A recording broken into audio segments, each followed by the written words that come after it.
Both of you. Sa inyong dalawa, sino ang mas madalas tumitig? Si Dustin po.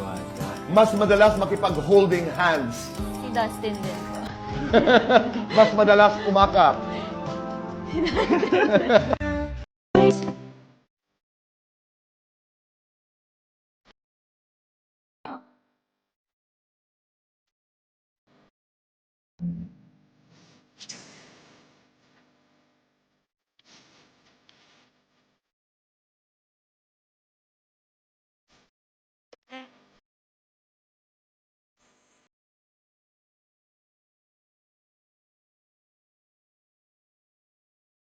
I'll be your best friend.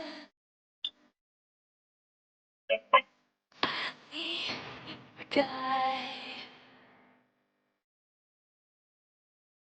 Whenever you need me, be by your side.